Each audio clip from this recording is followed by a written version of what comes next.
1절로 11절 말씀. 창세기 15장 1절로 11절 말씀, 구약성경 17페이지. 창세기 15장 1절로 11절 말씀 교독하시고 마지막 11절은 함께 읽도록 하겠습니다. 이후에 여호와의 말씀이 이상 중에 아브라함에게 임하여 가라사대, 아브라함아 두려워 말라. 나는 너의 방패요 너의 지극히 큰 상급이니라. 무엇을 내게 주시려나이까? 나는 무자하오니 나의 상속자는 이 다메섹 엘리에셀이니이다.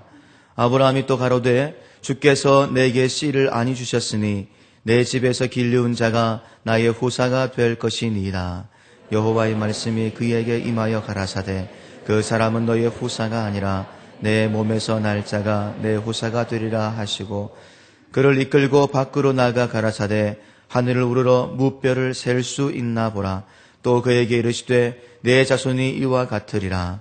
아브라함이 여호와를 믿으니 여호와께서 이를 그의 의로 여기시고, 또 그에게 이르시되, 나는 이 땅을 내게 주어 업을 삼게 하려고 너를 갈대아 우르에서 이끌어낸 여호와로라. 그가 가로되, 주 여호와여, 내가 이 땅으로 업을 삼을 줄을 무엇으로 알리까? 여호와께서 그에게 이르시되, 나를 위하여 3년 된 암소와 3년 된 암염소와 3년 된 수양과 산비둘기와 집비둘기 새끼를 취할지니라. 아브라함이 그 모든 것을 취하여 그 중간을 쪼개고 그 쪼갠 것을 마주 대하여 놓고 그 새는 쪼개지 아니하였으며, 솔개가 그 사체 위에 내릴 때에는 아브라함이 쫓았더라. 아멘.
아멘. 감사합니다.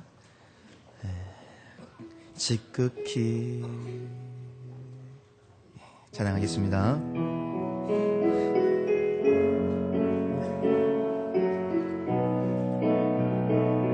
날마다 순간마다 날마다 숨쉬는 순간마다 내 앞에 어려운 일 보내 주님 앞에 이 몸을 맡길 때 슬픔 없네 두려움 없네 주님의 그 자고운 손길 항상 좋은 것 주시도다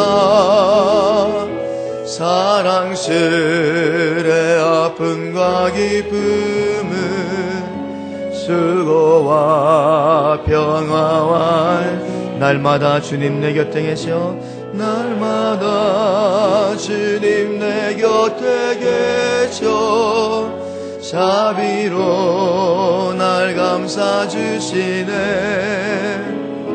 주님 앞에 이 몸을 맡길 때 힘주시네 위로함 주네 어린 나를 품에 안으시소 항상 평안함 주시도다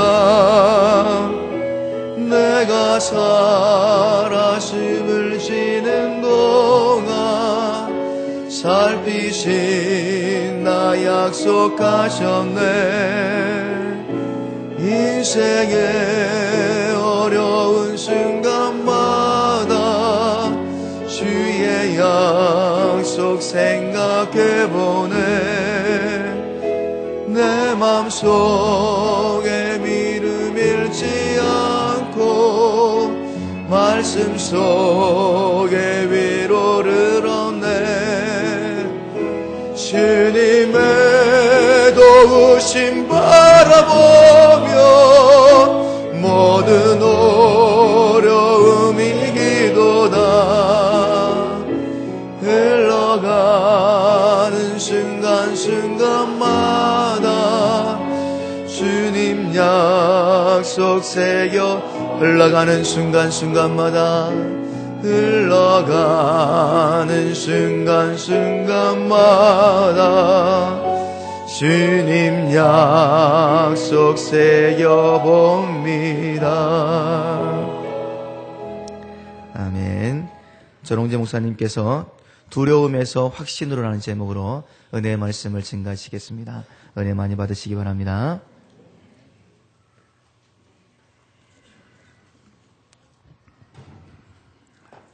기도하겠습니다. 하나님, 오늘도 당신의 사랑하는 백성들이 말씀해 주실 하나님을 기대하며 나왔습니다. 하나님, 이 시간 주께서 친히 말씀으로 우리의 심령 가운데 임재하여 주시고 이 시간 상처난 심령들, 회복되어야 될 영혼들이 있다면 이 시간 주의 말씀의 능력으로 치료하여 주옵소서. 하나님의 말씀만이 드러나길 소원합니다. 부족한 종의 모습을 십자가 뒤에 감추시고 오직 주의 말씀과 주의 영광이 드러나는 시간 되게 인도하옵소서. 예수님 이름으로 기도드립니다. 아멘.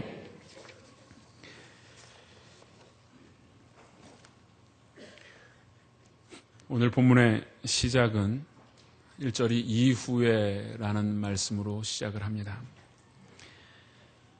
이후에라는 말씀으로 시작하는 것을 볼 때에 오늘 본문 읽은 15장은 14장과 밀접한 연관이 있음을 알 수가 있습니다. 14장의 내용을 보면 이런 내용이 나옵니다. 아브라함의 사랑하는 조카 롯이 가나안의 한 왕이었던 그돌라오멜이라는 왕에게 인질로 잡혀갔습니다. 그래서 그 사실에 분개한 아브라함이 그의 사병들, 그의 종들을 데리고 가서 전쟁에서 승리하고 조카 롯을 구해오는 장면입니다. 멋지지 않습니까?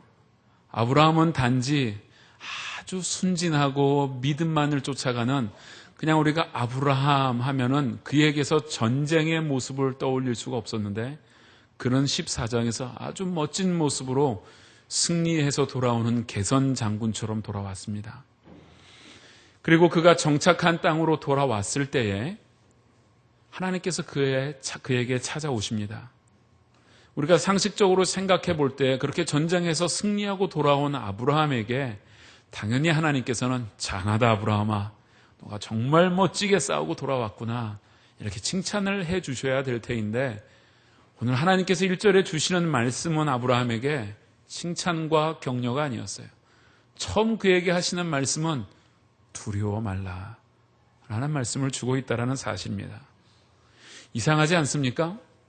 전쟁에서 승리를 하였다면 그에게 승리를 만끽할 수 있는 어떤 여유가 있어야 함에도 불구하고 하나님께서 그에게 두려워하지 말라라고 말씀하시는 것을 볼 때에 그는 무엇인지는 모르지만 큰 두려움에 사로잡혀 있었다는 것을 알 수가 있습니다.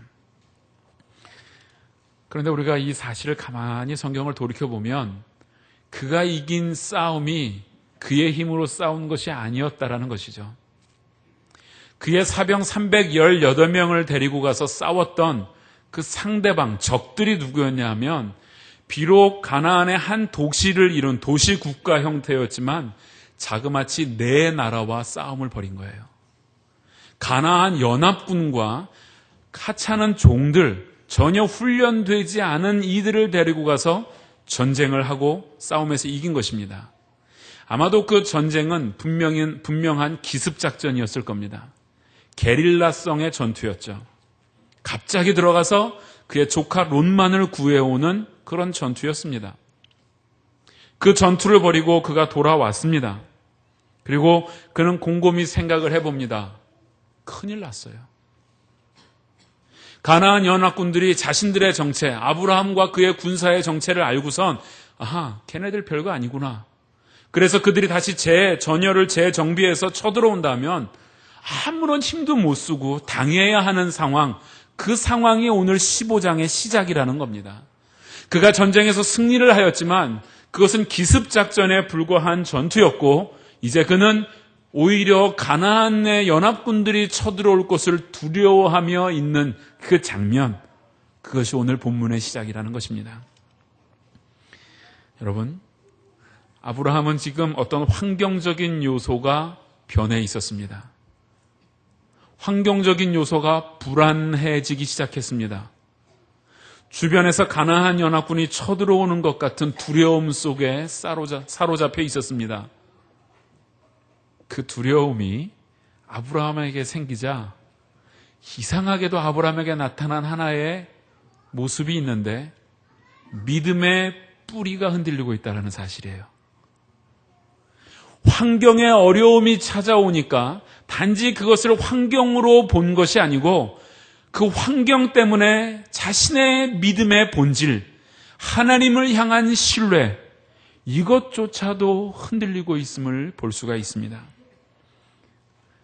그런 아브라함에게 하나님이 찾아오셔서 주시는 말씀이 무엇입니까? 1절에 두려워 말라, 이렇게 말씀을 하시고 있어요. 아브라함이 전쟁할 당시에는 하나님의 도우심으로 승리했다는 사실을 아브라함은 알고 있었어요. 그래서 시간이 지나면서 현실을 둘러보니까 이제는 그 믿음의 본질이, 믿음의 뿌리가 흔들릴 만한 충분한 이유들이 주변에 있었다는 것입니다. 두려움이 엄습해 왔습니다. 그 마음 하나님께서 꿰뚫어 보셨어요. 이 시간 하나님께서 여러분의 마음을 꿰뚫어 보시듯이 아브라함이 두려움 속에 빠져있는 그 마음을 하나님은 꿰뚫어 보셨습니다. 그래서 그에게 가장 필요한 것이 무엇이냐, 그것을 아시고 하나님은 두려워 말라라고 말씀하시고 있는 것입니다. 이 시간 여러분의 마음을 하나님은 꿰뚫어 보시는 줄로 믿습니다. 하나님 과연 여러분에게 어떠한 음성으로 오늘 들려주실 것입니까? 여러분 그 기대들을 가지고 계십시오.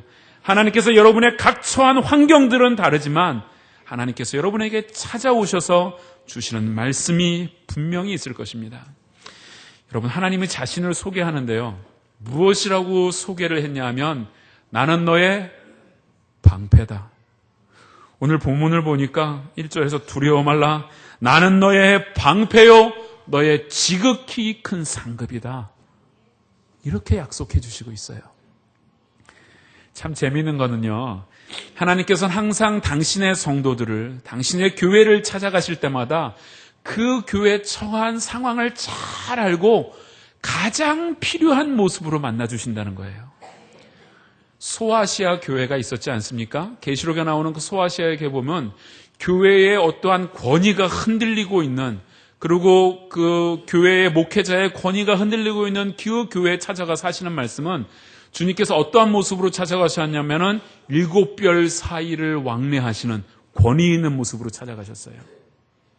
또 어떤 교회는 순교자들이 생겼습니다. 핍박을 받아 많은 사람들이 순교하고 교회가 큰 환난을 겪고 있는 그런 교회는 부활하신 모습으로 찾아가셨다라고 성경은 말씀하시고 있습니다.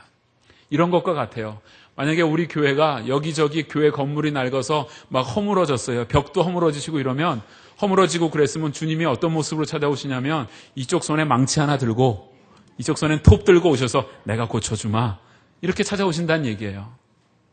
여러분, 혹시 육체의 질병 가운데 있습니까? 하나님 이 시간 라파의 하나님, 치료의 하나님으로 찾아오실 줄 믿습니다. 여러분, 삶의 궁핍함을 느끼십니까? 하나님 공급하시는 하나님으로 찾아오실 줄로 믿습니다. 영적인 패배감에 젖으셨나요?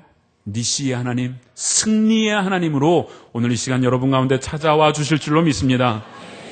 하나님은 전능하신 분이며 우리의 필요를 아시고 우리가 어떤 것 때문에 힘들어하는지 아시고, 바로 그 모습, 나에게 가장 필요한 하나님, 지금은 나를 전쟁에서 승리케 하시는 그 하나님이 아니고, 하나님 내가 위로가 필요합니다, 그때는 위로의 하나님으로 찾아와 주시고, 여러분을 공장에서 어떤 생산품 찍어내듯이 똑같이 다루시는 하나님이 아니라 인격 가운데 찾아와 주시며 우리의 생활의 필요를 알고 찾아와 주시는 그 하나님, 그 하나님께서 아브라함을 그렇게 찾아가신 거죠.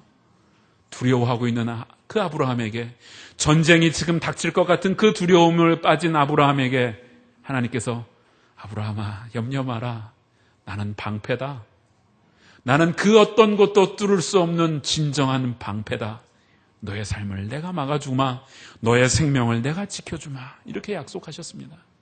그리고 또 한 가지는 나는 너의 상급이라는 거예요.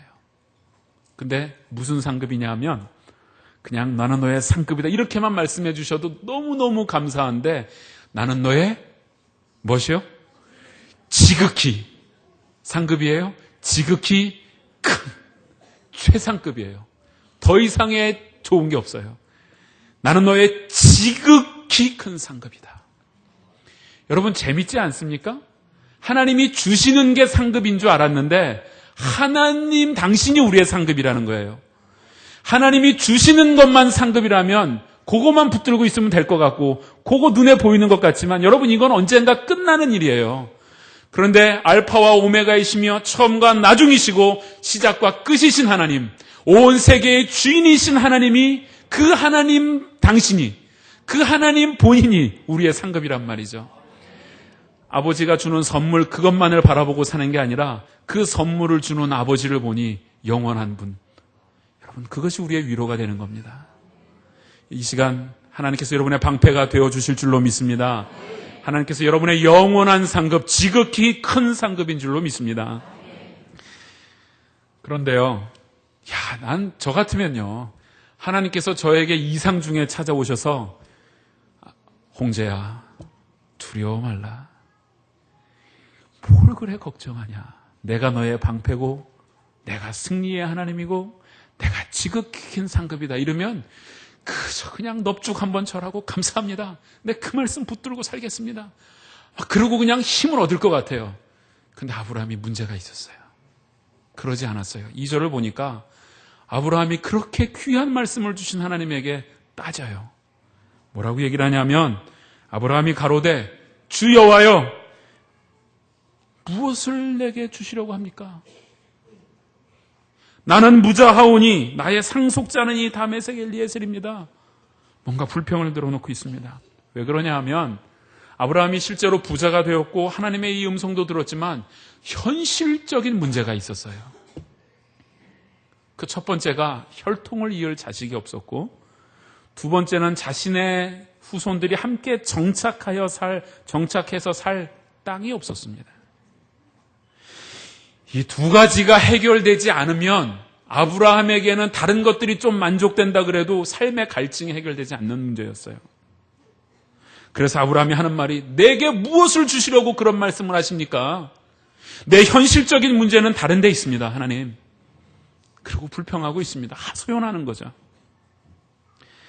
여러분, 우리도 그렇지 않습니까?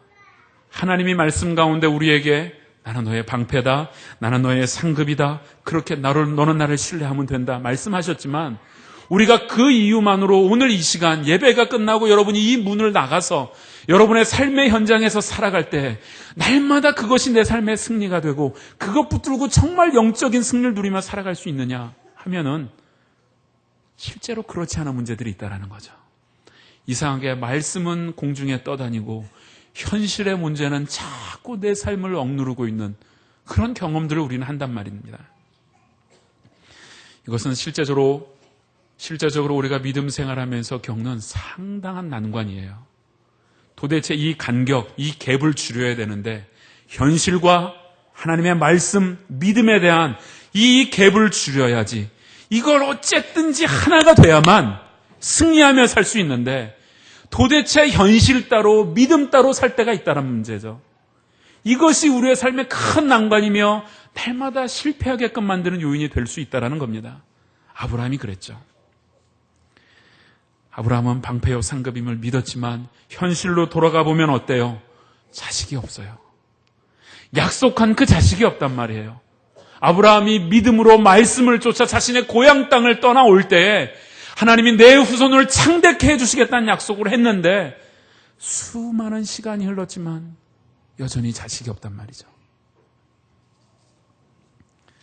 아브라함의 마음을 좀 여러분 우리가 좀 생각해 볼 필요가 있어요. 시간마다 자신의 아내 사라를 무슨 징후가 없나 살펴봅니다. 괜히 사라가 배탈이 나서 배가 아프다 그래도 혹시 라는 마음을 갖기도 합니다. 여보 오늘은 괜히 신게 먹고 싶네. 그러면 아브라함이 막 긴장을 해요. 혹시 아기를 그렇게 지낸 게 1년, 2년, 한두 해가 아니에요. 처음에는 혹시나 사라가 상처를 받을까 봐 조심스럽게 사라를 이래도 살펴보고 저렇게도 살펴봤습니다. 근데 시간이 지나니까 짜증도 좀 나요. 나중에는 노골적으로 표현도 합니다. 소식 없어? 부부간에 갈등도 생겼을지도 몰라요.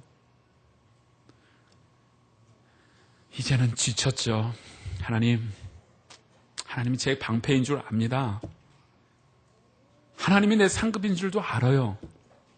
그런데 하나님, 자식이 없는 걸 어떻게 합니까? 하나님 약속이 아직도 실현되지 않은 걸 어떻게 합니까? 그러니까 하나님 우리 이 문제 가지고 더 이상 서로 힘들게 살지 맙시다. 그냥 내가 내 종 엘리에셀을 내가 내 후손으로 삼겠습니다. 그러니 이쯤에서 그 약속 접어두고 하나님 문제 우리 좀 서로 편하게 만납시다. 아브라함이 그런 마음을 갖는 거예요. 아브라함은 분명히 하나님의 은혜를 체험한 사람입니다. 그가 고향 땅을 떠나올 때 가슴 벅찬 약속도 주셨어요. 그런데도 불구하고 그는 지금 현실의 문제를 극복할 수가 없는 그 문제에 부딪혔습니다. 이게 단지 아브라함의 이야기인가요? 저와 여러분도 동일한 신앙의 모습을 가지고 있어요. 믿음 갖고 약속 갖고 출발했습니다. 그런데 현실로 돌아가 보면 사업의 문제가 부딪힙니다. 뭔가 해결되지 않는 실타래에 꼬여서 풀리지 않는 그 모습들이 우리 속에 있어요. 그럴 때에 오랜 시간 고민한 끝에 내린 결론, 하나님 엘리에셀을 내 종 엘리에셀을 자식으로 삼겠습니다. 그래 버리고 맙니다. 여러분, 우리는 우리의 문제를 놓고 열심히 기도도 해봤어요. 30일 기도도 합니다. 100일 기도도 했어요. 그래도 안 되면 여러분 어떤 마음이 드세요? 저는 그런 적이 몇 번 있어요. 에이, 캐사라 세라. 알아서 하시겠지. 죽이겠나, 될 대로 되라. 그런 마음 들 때 있어요. 모르겠습니다. 저만 완악해서 그런 마음 들었는지 모르겠지만, 기도하다가 매달리다가 안 되고 1년, 2년 끌고 하다 보면, 정말 그 문제 때문에 믿음의 뿌리가 흔들릴 때도 있어요. 하나님 정말 이러시는 거예요? 하나님 정말 나를 향한 뜻이 선한 뜻 맞나요? 왜 이러세요? 이런 불만을 가진 아브라함에게 하나님이 어떻게 하셨습니까? 오늘 본문 4절 5절을 보면 여호와의 말씀이 그에게 임하여 가라사대 종 엘리에셀은 너의 후사가 아니다. 네 몸에서 날 자가 네 후사가 되리라. 그리고서는요, 아브라함을 이끌고 장막 바깥으로 끌고 나가셨습니다. 그리고 하늘의 별을 세보라고 하세요. 제가 이 말씀을 준비하고선 어제 밤에 늦게 집에 돌아가다가 하늘의 별을 한번 봤어요. 없어요. 이거는 붙들 약속이 아닌 것 같아요. 그래서 곰곰이 집에 들어가서 가만히 생각해 보니까 제가 여기 오기 전에는 환경이 아주 좋은 곳에 살지 않았습니까? 그냥 자연 속에 있었잖아요. 근데요, 그 남부 아프리카 말고 약간 그 남아공에서도 중북부 쪽으로 올라가면요, 하늘이 더 맑은데 거기는 광야 같은 곳인데 지평선이 이렇게 있잖아요. 딱 땅이 끝나는 부분이 있으면 밤하늘을 보면요, 그 땅이 끝나는 부분부터 별이 시작해요. 여러분 상상이 가세요? 거기서부터 시작해서 내 뒤편 지평선까지 온 하늘의 별이에요. 와. 저희 집에서도 누워서 하늘의 별이 그렇게 많지는 않았지만 창문을 열고 바깥을 이렇게 내다보면요, 그 별이 얼마나 많고 환하게 비치는지 밤에 커튼을 치지 않으면 잠을 못 잘 정도로 별이 환할 때가 많이 있습니다. 아브라함의 시대는 공해가 더 없지 않았습니까? 나와서 별을 세보라 그래서 진짜 별을 셌을 줄. 아브라함은 원래 순종 잘하잖아요. 하나님 좋습니다. 내가 한번 세보겠습니다. 별 하나, 나 하나, 별 둘, 별 셋, 100둘, 1000개, 10,000개. 아이고 하나님 도저히 못 세겠습니다. 그러니까 하나님께서 그에게 들려주시는 말씀이 하늘의 별을 보여주시는 그 이유에 대해서 설명을 하셨어요. 아브라함이 좀 믿음으로 딱 더 의지했으면 되는데 우리 주일학교 학생들의 믿음의 수준이었나 봐요. 그때는 시청각 교육이 필요했죠. 봐라, 저 하늘의 별로 셀 수 있냐? 못 세지 않냐? 그런데 내가 너한테 수수께끼 하나 낼게. 저 하늘의 별 누가 만들었냐? 내가 만들었다.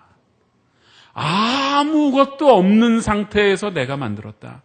저 하늘도 내가 만들었고 네가 세지 못했던 저 별들도 내가 만들었고 나는 세계 역사의 주인이며 나는 온 우주의 주인이다.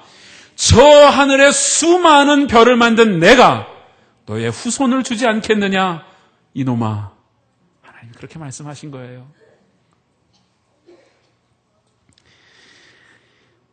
여러분, 믿음을 적용해야 될 문제가 도대체 무엇입니까? 하나님의 약속을 적용해야 될 여러분의 현실은 과연 무엇입니까? 무엇이냐 하면 아브라함이 자식을 갖는 문제는 자신의 힘으로 해결할 수 없는 그 문제, 다시 이야기하면 도저히 내 힘으로 해결할 수 없는 그 문제, 그거는 정말로 믿음으로 해결해야 될 문제인 줄로 믿습니다. 여러분, 우리가 때로는 실수를 합니다. 덜 중요한 문제는 믿음으로 잘 시작해요. 식사기도 믿음으로, 밥 먹을 때는 믿음으로 시작합니다. 주스 한 잔 마시면서도 믿음으로 시작해요. 헌금위원, 안내위원 하면서 믿음으로 잘 시작합니다. 그런데 정말 중요한 문제, 내 자녀의 진학 문제를 놓고, 내 사업의 앞길을 놓고, 정말로 이것만큼은 꼭 내가 기도하며 나가야 될 문제, 결혼의 문제, 이런 정말 중요한 문제를 놓고는 믿음으로 해결하는 것이 아니라 내 방법, 내 계획, 내 생각을 가지고 하니 우리가 그 약속을 신뢰하지 못하고 실패하는 겁니다. 그러므로 여러분, 정말로 믿음을 적용해야 될 문제가 좀 무엇인지 여러분 삶에서 발견해야 합니다. 그 문제, 내 힘으로 해결할 수 없는 것, 그것은 주님만이 해결해 주실 수 있는 문제입니다. 주님의 약속 붙들어야만 해결되는 줄로 믿습니다. 현실의 문제를 해결해 나가게 문제가 있다면, 여러분 믿음이 있는데도 불구하고 그 문제 해결할 수 없다면 다시 한번 여러분에게 제가 부탁드리건대 여러분의 방법으로 하지 마십시오. 여러분의 방법인 종 엘리에셀을 내세우지 마십시오. 여러분, 실제로 이때 당시의 풍속은 후사를 갖지 못하면 자신의 종 중에 하나를 후사로 잡는 풍습이 있었어요. 아브라함이 요구한 종 엘리에셀을 내 후사로 삼겠다는 얘기는 무리한 요구가 아니었습니다. 그런데도 불구하고 그것은 아브라함의 계획이었어요. 그것은 아브라함의 방법이었단 말이죠. 그 방법으로 해결할 수 없습니다.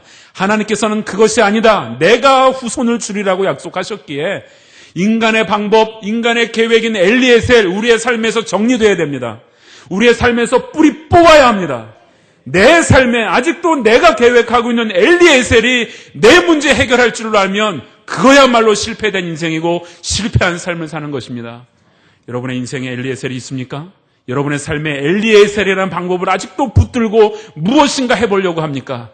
그거 버리시기 바랍니다. 그때 하나님의 신실한 약속, 하나님의 놀라운 축복이 여러분의 삶에 이루어질 줄로 믿습니다. 좋습니다, 하나님. 그럼 내 후손의 문제는 별 보니 믿을만 합니다. 믿겠습니다. 또 한 가지 문제가 있지 않았습니까? 땅의 문제죠, 땅. 아브라함이 8절에 보니까 이렇게 얘기를 해요. 그가 가로되 주 여호와여, 내가 이 땅으로 업을 삼을 줄을 내가 무엇으로 알겠습니까? 내가 도대체 어떤 땅에 거하여야 하나요? 실제로 그 가나안이란 땅은 이미 많은 사람들이 살고 있었고 도시국가 형태를 이루고 있었습니다. 지금 아브라함에게는 당장 어디 좀 장막을 쳐야 될 안전한 땅이 필요한 사람이었어요. 아주 현실적인 문제였습니다.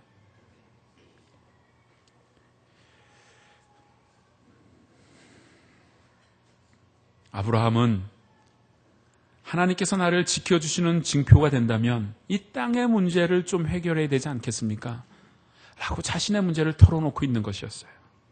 여러분, 우리도 그렇지 않나요? 하나님이 당장 내 필요한 것, 내가 원하는 것 채워주지 않으면 왠지 하나님의 가치, 그 하나님의 효용성이 떨어지는 것 같은 느낌들 우리가 갖고 있지 않나요? 요즘 말로 하면 쉽게 얘기하면 이겁니다. 내가 기도할 때 물질의 축복도 좀 팍팍팍 주시고 고3 된 내 자녀 대학에 팍팍 진행하고 모든 삶에 그냥 팍팍팍 잘 되면 그 좀 하나님 내 눈에 보이는 것 같고 내 삶의 그 징표들을 통해서 뭔가 확신을 가지고 살아갈 것 같아요. 그런데 그렇지 않다라는 거죠. 환경이, 지금 내 처해진 상황이 단지 말씀만을 붙들기에는 너무 불안해요. 그래서 아브라함이 요구한 게 증표입니다. 증표를 보여주십시오. 우리도 그렇습니다. 하나님이 우리를 사랑하는 것도 알고 사실 우리 이 자리에서 하나님이 나를 사랑한다는 거 모르시는 분이 누가 있겠어요? 그런데 이것이 단지 성경의 기록이 아니라 내 삶에 좀 물질적인 거, 눈에 보이는 가시적인 걸로 뭔가 보여졌으면 좋겠다라는 겁니다. 그런데 여러분, 사실은요, 말씀만으로 충분해요. 왠지 아세요? 말씀은 곧 그리스도이기 때문입니다. 그리스도가 약속의 증표인데 뭐가 부족하십니까? 아브라함의 이 기사를 하나님께서 왜 성경에 이렇게 자세하게 기록해 놓으셨는 줄 아세요? 우리 보고도 증표 요구하라고 이 말씀을 주신 것 같습니까? 그렇진 않죠. 아브라함은 그랬지만 너희는 증표의 요구 없이도 나를 믿어라, 나를 신뢰하라, 그 뜻으로 이 말씀을 주신 거예요. 믿음은 바라는 것들의 실상이에요. 여러분이 원하는 것이 실제로 드러나는 게 믿음이고, 믿음은 보지 못하는 것의 증거입니다. 내가 눈으로는 볼 수 없지만 증거로 드러나는 것. 그러므로 믿음은 안 보이는 것 같지만 믿음만큼 확실한, 눈에 보이는 것, 잡히는 것, 세상에 절대 변함없이 끝까지 우리의 삶에 존재하는 것, 그게 믿음이에요. 그러므로 여러분, 아브라함은 비록 증표를 요구하고 있지만 여러분에게 바라건대 증표 없이 믿음을 가지고 하나님을 신뢰하십시오. 그 말씀 붙드시기 바랍니다. 하나님께서 증표를 요구하니까 9절에서 11절 말씀에 하나님께서 그에게 이르시되 나를 위하여 3년 된 암소 뭐시기 잡아서 이렇게 해라 말씀하셨어요. 하나님께서 아브라함에게 좋다. 네가 정말로 증표를 원한다면 내가 증표를 주겠다. 짐승을 잡아라. 그래서 그 말씀대로 짐승을 잡았다는 내용이 오늘 본문의 내용입니다. 증표의 방법으로 동물들의 사체를 반으로 쪼개어서 진열해 놓는 겁니다. 이건 제물이 아니에요. 제물은 각을 떠서 벌려놓고 하나님께서 흠양하시도록 불로 태우든지 다른 방법을 사용하는 것이었죠. 이거는 제물로 드린 것이 아니라 하나의 언약의 표시였습니다. 당시 고대 근동 지방의 풍습이었어요. 어떤 사람과 어떤 사람이 특별히 나라 간에 왕들이 아주 중요한 약속을 할 때 짐승의 반을 쪼갭니다. 죽은 짐승을 반으로 쪼개서 그 사이에 언약한 두 사람이 지나갑니다. 그 뜻은 이 약속을 파기하는 사람은 이 짐승처럼 쪼개지는 거다. 이건 생명을 건 약속이니 결코 어겨서는 안 된다. 그런 뜻이 이 언약 속에 있는 것입니다. 아브라함이 시킨 대로 했습니다. 짐승을 쪼개서 아브라함이 그 짐승을 버려놓고 이제 하나님께서 어떠한 음성을 들려주실 것인지, 하나님께서 어떤 기사를 행하실 건지 기다리고 있었습니다. 그런 다음에 어떤 일이 일어났나요? 여기서 객관식 문제입니다. 첫 번째, 아무 일도 일어나지 않았다. 두 번째, 하나님께서 언약의 증표로 불을 내리셔서 짐승을 싹 태웠다. 세 번째, 누군가가 방해했다. 네 번째, 잡은 짐승 수가 적다고 욕먹었다. 어떤 게 답입니까? 네?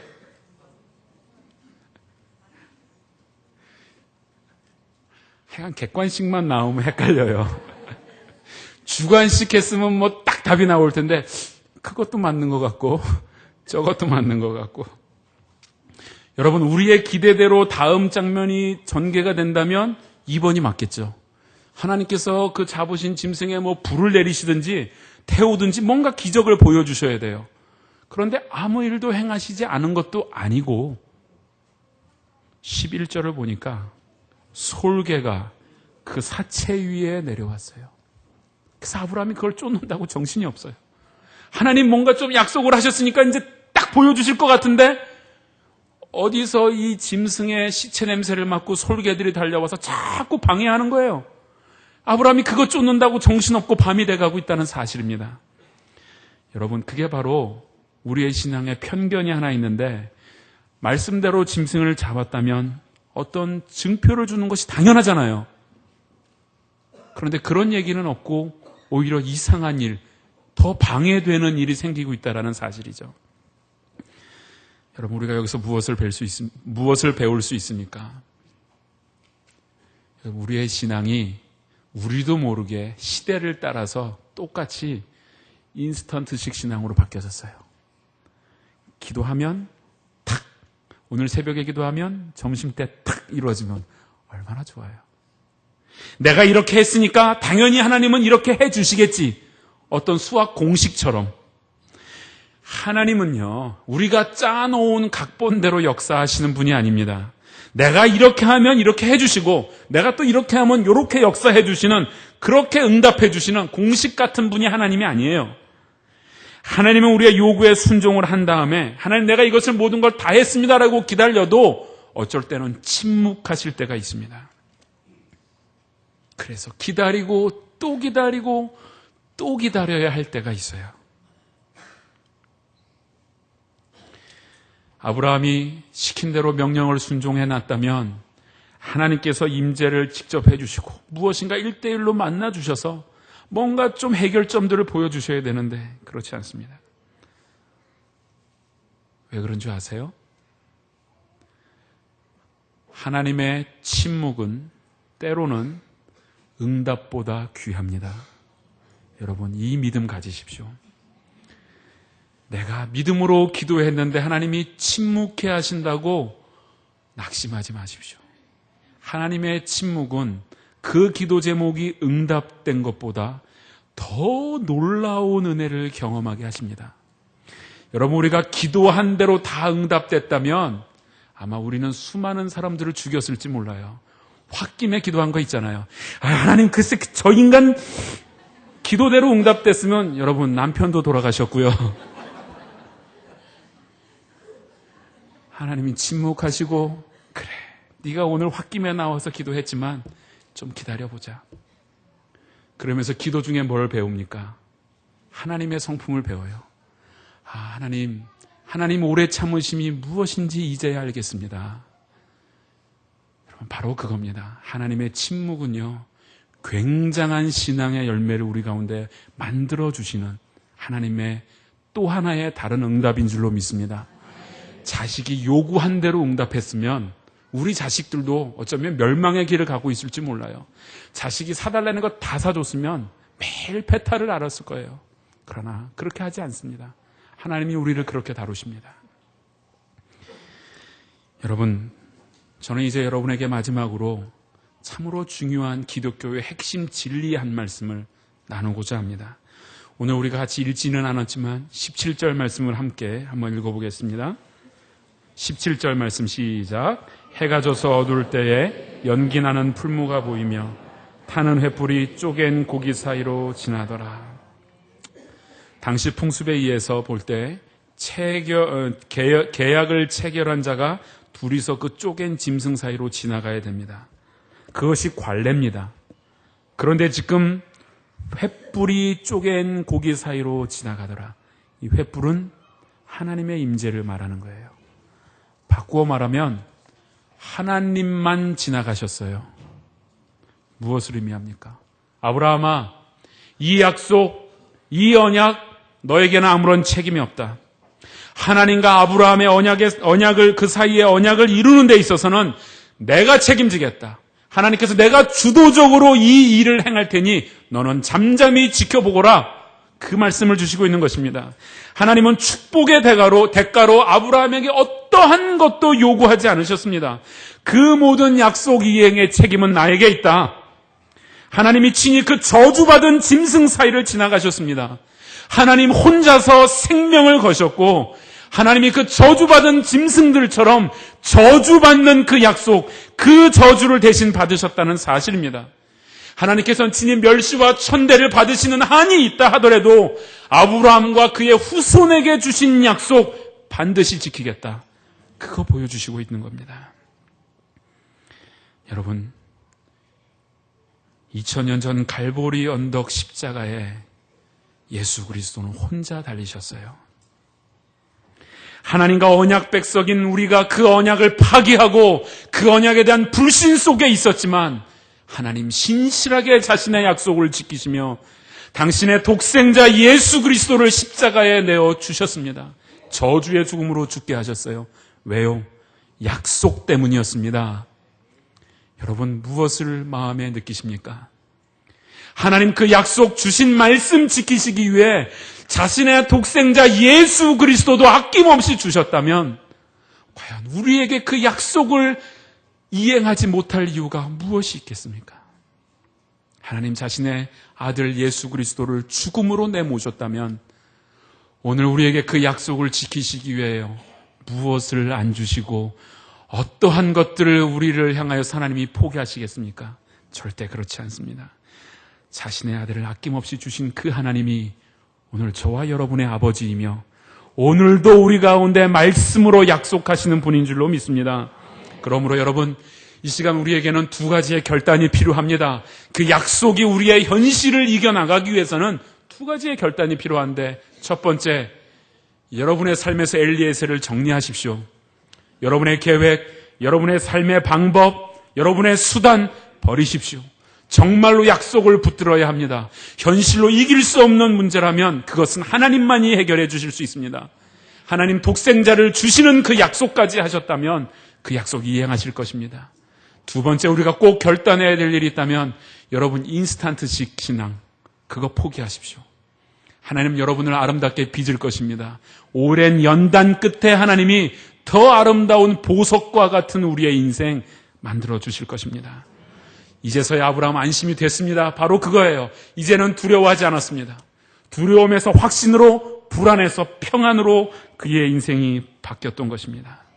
사랑하는 성도 여러분, 우리에게 오늘 필요한 것, 하나님을 향한 신뢰입니다. 하나님을 향한 믿음입니다. 하나님의 주신 약속 다시 한번 여러분의 마음에 새겨보십시오. 하나님은 한 번도 약속을 버리신 적이 없으십니다. 하나님은요, 단 한 번도 여러분을 실망시키신 적이 없어요. 하나님은 여러분을 버리지도 아니하시고 하나님은 여러분을 포기하지도 않으시는 줄로 믿습니다. 아브라함에게 방패와 상급이 되신 주님은 우리의 방패와 상급도 되시는 줄로 믿습니다. 하나님은 우리의 인생을 지키시며 우리의 인생을 보상하시는 분인 줄로 믿습니다. 그러므로 여러분, 엘리에셀 정리하시기 바랍니다. 인스턴트식 신앙 버리시기 바랍니다. 그리고 하나님 주신 그 약속, 독생자를 주시기까지 약속을 지키셨던 그 하나님, 오늘 우리 가운데 그 약속 신실하게 이행하실 줄로 믿습니다. 여러분 가운데 이 은혜, 이 축복 받아서 하나님을 향한 진실한 신뢰 가운데 날마다 믿음의 승리가 있기를 주님의 이름으로 축원합니다. 함께 찬양하겠습니다.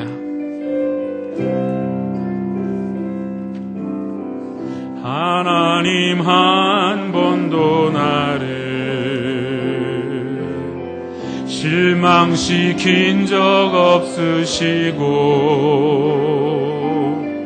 언제나 공평과 은혜로 나를 지키셨네. 오 신실하신 주, 오 신실하신 주, 아멘. 오 신실하신 주, 내 너를 떠나지도 않으리라. 내 너를 떠나지도 않으리라. 내 너를 버리지도 않으리라.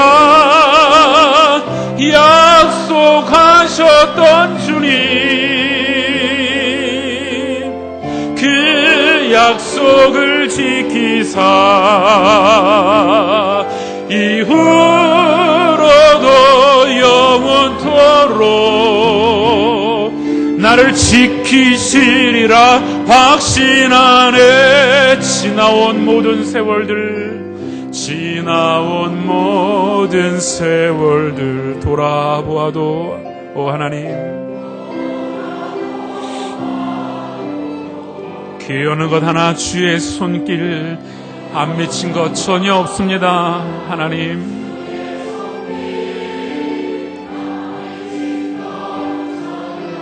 신실하신 하나님을 찬양합니다. 오 신실하신 주, 오 신실하신 주, 오 신실하신 주,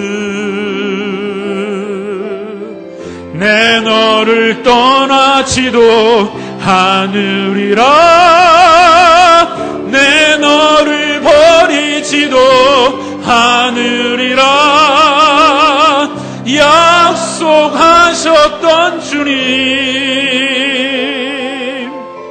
그 약속을 지키사 이후로도 영원토록 나를 지키시리라. 오 신실하신 주, 오 신실하신 주, 오 신실하신 주. 하나님, 당신을 믿습니다. 하나님이여, 하나님의 신실하심을 믿고 나아가오니 이 시간 우리의 심령에 찾아와 주시옵소서. 않으리라. 내 너를 버리지도 않으리라. 약속하셨던 주님, 그 약속을 지키사 이후로도 영원토록 나를 지키시리라 확신하네. 할렐루야. 여러분, 이 시간 우리 한번 기도할 텐데요, 하나님이 말씀하시고 약속을 주셨음에도 불구하고 여러분 손에 잡히는 것이 없어 두려우신가요? 여러분 다시 한번 부탁하건대 염려하지 마십시오. 아들을 주신 분이 왜 그 약속을 이행하지 않으시겠습니까? 성경 안에는요, 수많은 축복의 약속이 있습니다. 여러분 이 시간 그 약속 여러분의 것이 되는 것은 하나님을 신뢰하는 방법밖에 없습니다. 하나님이 주신 놀라운 축복들, 성경의 수만 가지의 그 축복들, 오늘 여러분의 것이 될 줄로 믿습니다. 신뢰하십시오. 믿으십시오. 여러분의 엘리에셀을 정리하십시오. 여러분의 인스턴트식 믿음 버리고 한번 매달려 보십시오. 그 하나님 믿어 보십시오. 여러분의 삶이 변화가 있을 겁니다. 놀라운 축복이 있을 것입니다. 이 시간 우리가 기도할 때 하나님의 성령이여, 주의 성령 이 시간 찾아오셔서 나의 믿음 없음 다시 한번 책망하여 주시고, 하나님 내 방법 내 계획 포기하게 하시고 하나님을 신뢰하는 믿음으로 그 약속 붙들고 두려움에서 확신된 믿음으로 살게 도와주옵소서. 함께 기도하시겠습니다. 하나님, 오늘도 하나님 약속 붙들고 나왔습니다. 하나님을 신뢰하기를 원합니다. 오 성령이여, 찾아와 주셔서 내 영이 주의 약속으로 충만하게 하여 주시옵소서. 현실을 이기는 비결은 하나님이여 다른 데 있는 것이 아닌 것을 믿습니다. 세상적인 방법, 세상적인 계획 포기하고 오직 그 하나님 붙들고 승리하게 하여 주시기를 원합니다. 하나님만이 내 삶의 승리인 줄로 믿습니다.